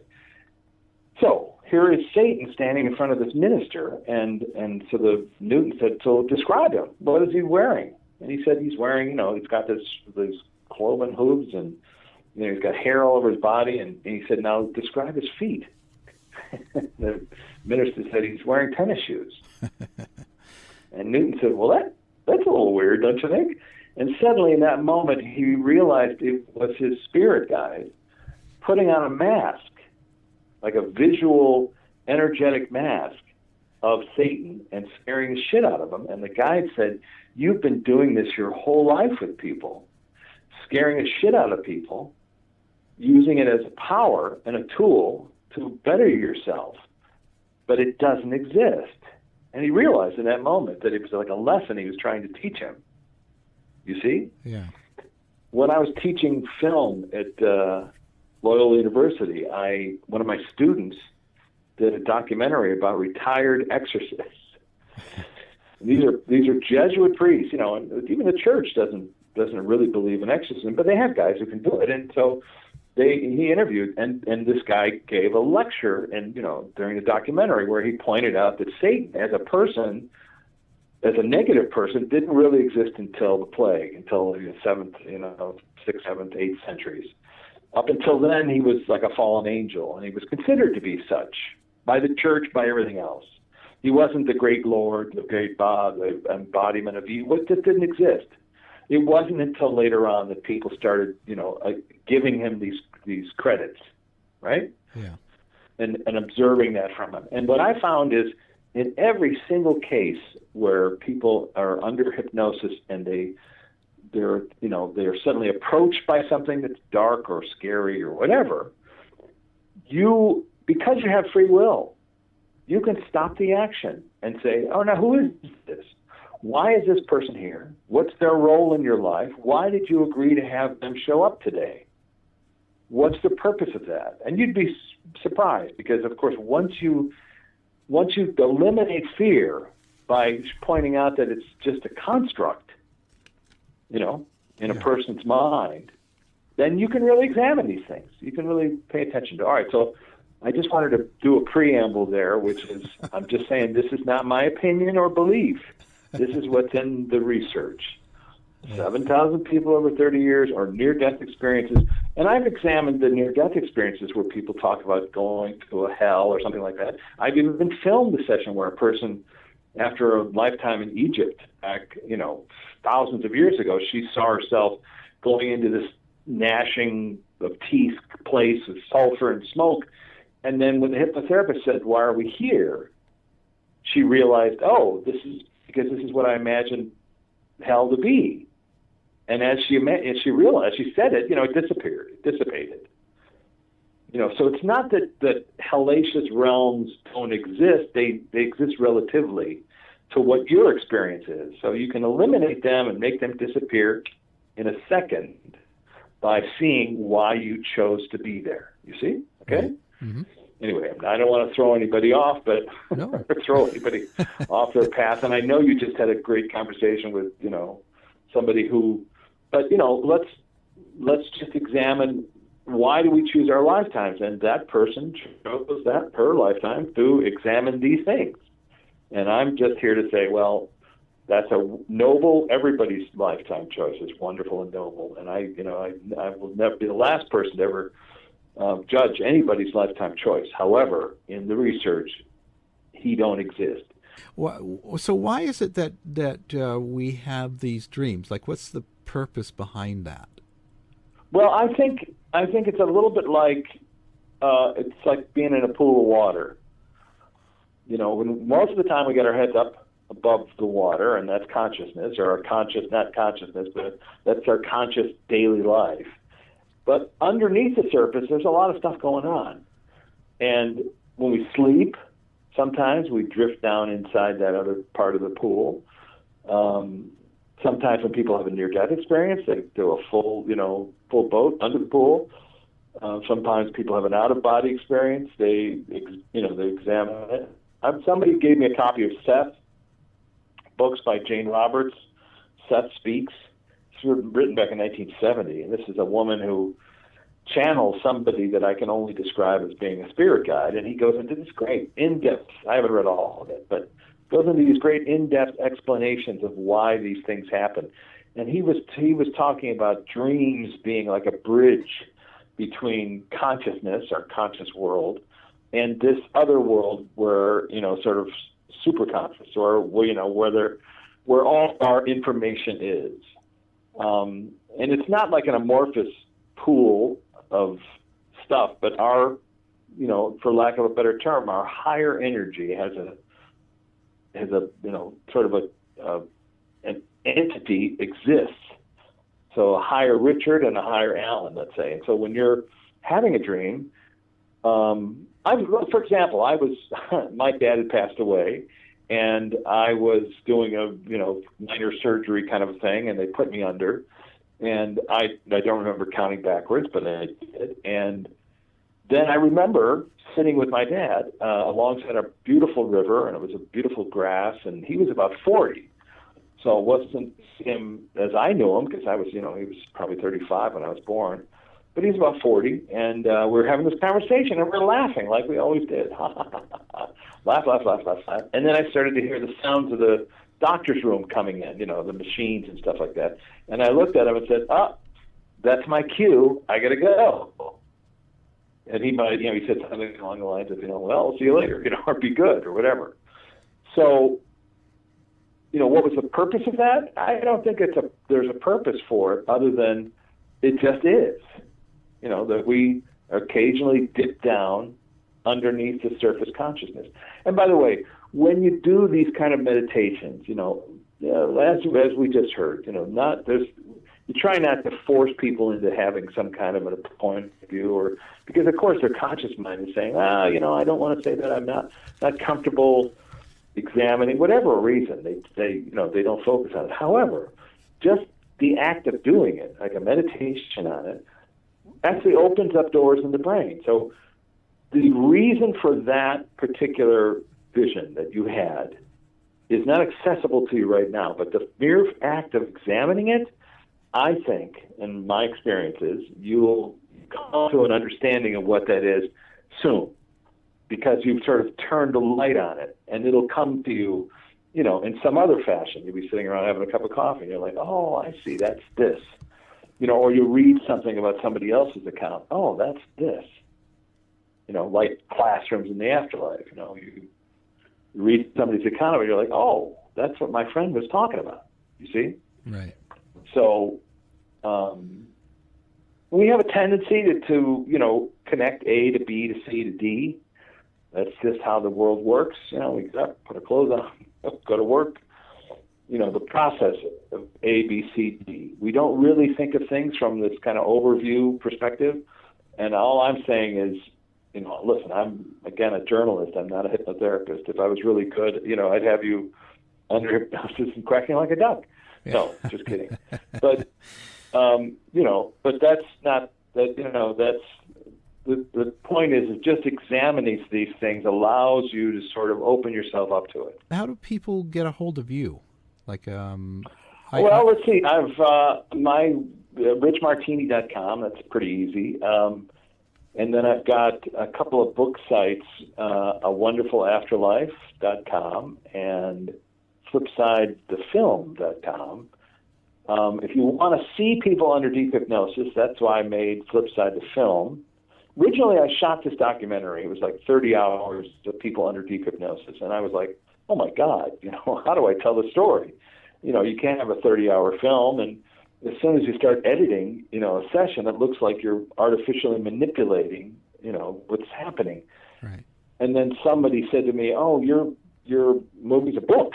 And so that's what I did. I took the transcripts and edited those, and I put out the book. And then once the book was out, I realized, oh, now I can go back to the documentary. I don't have to have it be, sacrosanct. I can just, show you examples of it. And so that's what the documentary is. And you can see people under deep hypnosis, talking about these things and explaining in the hands of a trained hypnotherapist, explaining why things happen. And the film FlipSide, A Journey into the Afterlife, it's available on Amazon and Gaiam TV, which is, Coast to Coast, George Nouri's company. And they had me on and asked me if they could distribute the film. On YouTube, if you just search my name and FlipSide, you'll find, like I say, these book talks. You can actually see a really good example of Scott DeTamble doing a session with somebody. I was giving a book talk in Venice, and in the middle of, at the end of the book talk, Scott had noticed a woman crying in the front row. And I had noticed her too, but of course I was like, oh, I must have been really bad.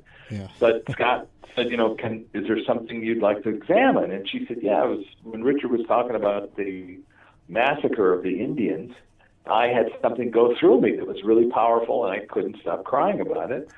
So Scott brought her, in front of the camera, and we did an abbreviated hypnotherapy session. He's really good at what he does, as opposed to me.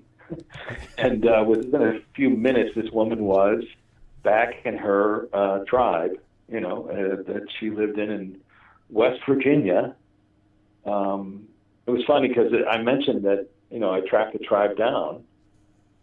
Somebody wrote to me and said, the Sioux were never in West Virginia, but actually they were. If you look it up historically, in the Trail of Tears, they were forced to leave their mountain. But anyway, she remembered really dramatic events of that lifetime of being in a Holocaust of her town, and she was responsible for burning all her clothes, something that Indian tribes did I wasn't aware of, and I looked it up.